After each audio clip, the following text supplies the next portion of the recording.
Hi friends, कैसे हो आप लोग। स्वागत है आपका अपने channel math research centre Aryan sir पर। तो फ्रेंड्स, आज मैं फिर से लेके आऊँ आपके लिए काफ़ी ज़्यादा डरावना और भयानक स्टोरी। तो चलिए बिना वक्त व्यय कहानी को शुरू करते हैं। शीर्षक का नाम है बरगद का खबीस।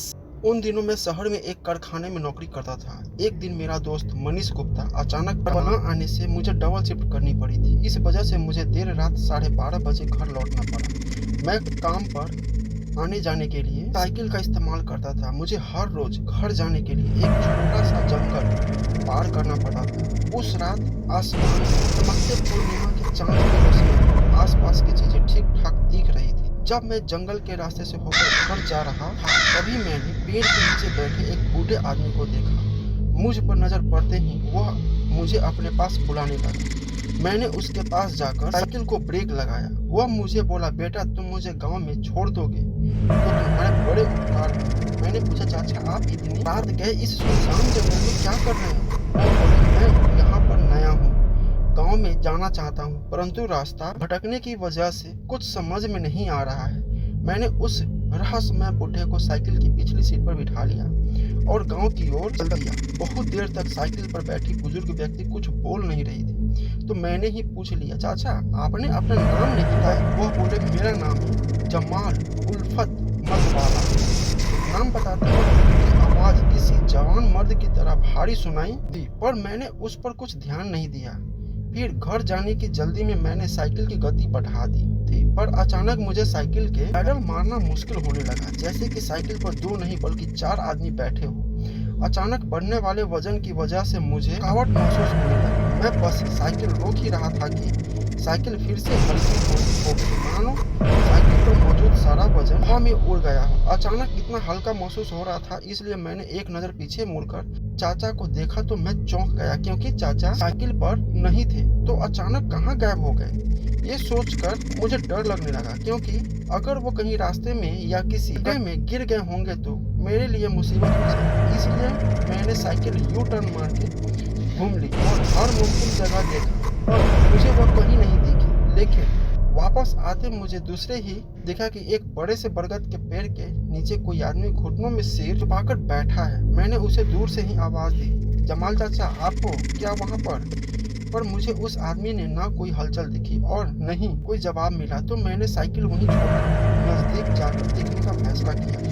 फिर जब मैं उस बरगद के नजदीक पहुंचा तो मुझे अचानक से खून जमाने वाली ठंड ने घेर लिया, मानो कोई इशारा हो कि यहाँ से भाग जाओ। उस आदमी के कपड़ों से मैंने पहचान लिया था कि वह जमाल चाचा ही है। फिर मैंने चाचा से पूछा, आप साइकिल से कब उतरे?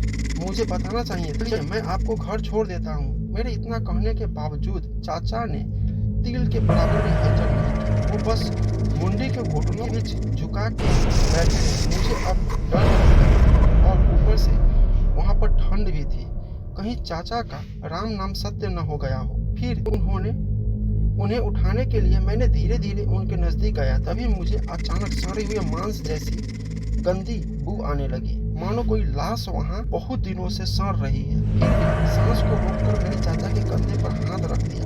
उस वक्त उस छोटे से स्पर्श से मुझे जिससे मेरे बदन में सिहरन दौड़ गई, जिससे मैं वहां से थोड़ा दूर जाकर खड़ा हो गया, क्योंकि चाचा का शरीर बिल्कुल किसी बर्फ की तरह ठंडा पड़ गया था। मैं उनकी तरफ डर से भरी निगाहों से देख रहा था। तभी उनमें मुझे हलचल नजर आई। उसके बाद जो भयंकर चीज मेरी आंखों के सामने खड़ी थी, उसे देखकर मेरे मुंह से निकलने वाली चीख ने जंगल के सन्नाटे को चीर कर रख दिया, क्योंकि जमाल चाचा का सिर अब उनके कंधों पर नहीं उनके हाथों में था। उनका घर उनकी कटी हुई मुंडी को हाथ में लिए खड़ा था। उसके बाद मैं वहां से किसी शिकारी से डरे हुए खरगोश की तरह भाग, फिर वह प्रेत भी मेरे अपना कटा हुआ सिर हाथ में लिए मेरा पीछा करने लगा। मैं तुरंत साइकिल पर बैठा और पूरी जान लगाकर पैदल मारने लगा। थोड़ी दूर साइकिल चलाने के बाद वह भूत भी नजदीक आ रहा था, लेकिन वह रात मानो शैतान की थी, इसलिए ऐन मौके पर ही मेरी साइकिल की चैन उतर गई। अब बस मेरी फटके हाथ में आ चुकी थी। मैंने साइकिल और साइकिल पे लटकाया हुआ मेरा टिफिन वहीं छोड़ दिया और अपने प्राण एक मुट्ठी में समेट कर गांव की ओर तेजी से भागा। और जब मैंने गांव के मुख्य प्रवेश द्वार के अंदर कदम रखा और एक नजर पीछे देखा तो उस शैतानी बला ने पीछा करना बंद कर दिया। वह भयानक बरगद का बीस मुझे देखता ही रहा, क्योंकि गांव के प्रवेश द्वार के सामने हनुमान जी का मंदिर था और प्रेत में इतनी ताकत नहीं थी कि वह वहां कदम रख सके। तो फ्रेंड्स, कैसा लगा स्टोरी प्लीज कमेंट करके बताइए और हमारे चैनल को सब्सक्राइब जरूर कीजिए। मिलते हैं अगले स्टोरी में।